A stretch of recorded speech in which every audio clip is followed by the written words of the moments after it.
Well, Mandy started losing weight, and I noticed that her weight was leaving her down by her back legs. Did the test at home, and then come out here for more tests, and that's when they found out that she had cancer. Mandy has lymphoma. It is probably the most common type of cancer that we see in cats, and in her it's arising from her intestinal tract.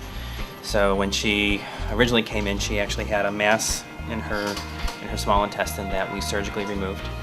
And this is a type of cancer that usually doesn't stay confined in just one place within the belly, and so we're following her surgery up with chemotherapy.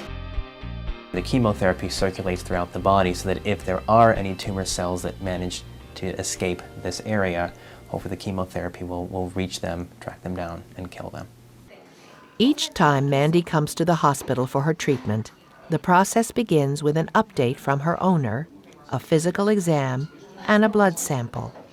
The blood is sent to a lab where a technician makes a blood smear that is stained and examined under the microscope.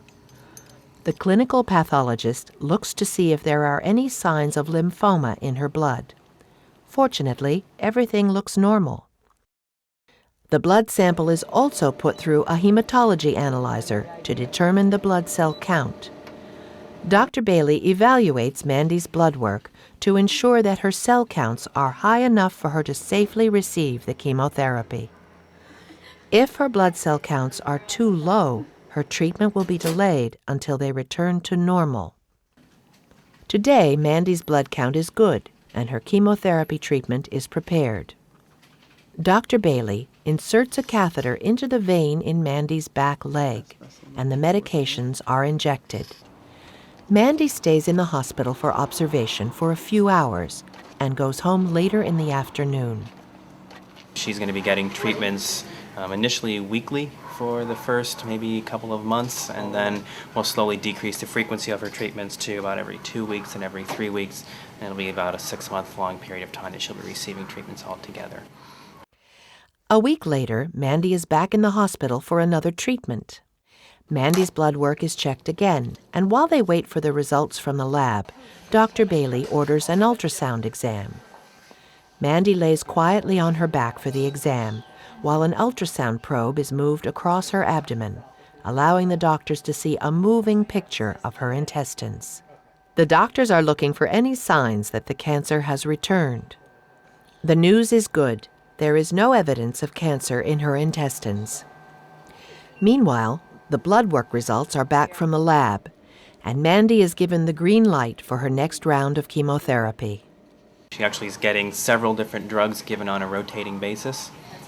And we're doing that in large part because each of the drugs works a little bit differently. So the hope is that if some of the cancer cells are resistant to one of the drugs, the next drug in line has a different mechanism of action that will do a different job of killing the cancer cells. They all have slightly different ways that they work, but in general they all target cells that are dividing too fast. And so since tumor cells are dividing out of control and they're dividing faster than they should, they're more sensitive to the effects of chemotherapy. Mandy completes another round of chemotherapy, and her family reports that she is doing very well at home between her treatments. In general, the side effects are much less in dogs and in cats than they are in people. The doses tend to be lower, and we tend to not give as many drugs all right at the same time. Our goal is to have the pets be just as active and playful and happy on chemotherapy as they would be before they started it, after they started. It's not going to be a cure for her, but it's going to be maintained, hopefully. You know, so she could get at least maybe another couple of years out of life, and who knows, maybe longer. You can never really tell for sure.